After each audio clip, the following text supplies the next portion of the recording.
I've recently retired, but I still manage to do some work. I'm a governor at the local primary school, which is really always very interesting. It came as a complete shock the way I found out about this. Suddenly had this blackout in the bathroom and came to and there was blood everywhere, and went to see my GP, who said, well, it's either your heart or your head that's the problem. We better look into it. And when it was followed up, they found that I'd got a particular condition, and an ICD was really the only answer.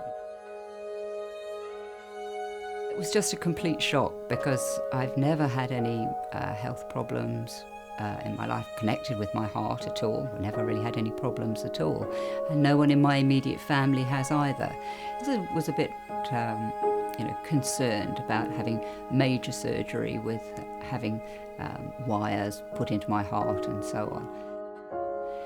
Spoke to my family, spoke to my daughter, and I think they were all quite keen, to keep me around for a bit longer, and so they were very, very keen for me to take action and not to just sort of think, oh, it's never going to happen to me.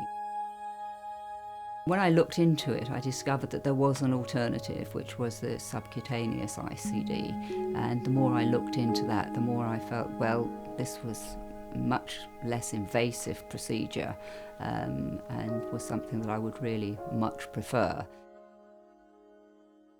I think it was more or less, it was done in the day, and then I stayed 1 or 2 nights afterwards. I think I had a slight temperature, and so I stayed an extra night, but it really was not a long stay in hospital at all.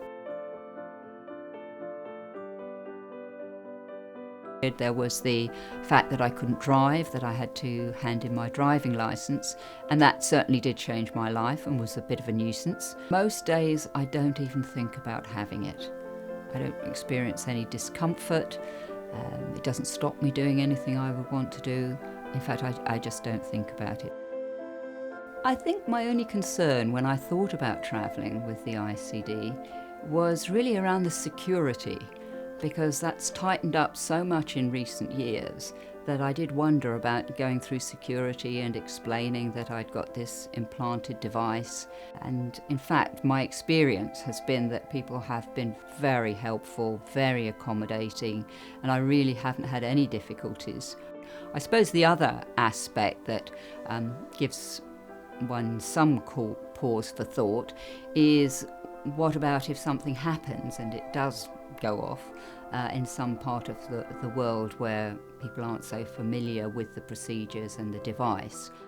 I've always checked with the team before I go whether there are any special things I ought to bear in mind. Most of the time I'm completely unconscious of the fact that I have an ICD in position. I don't feel it. It doesn't impede what I do with my arms at all.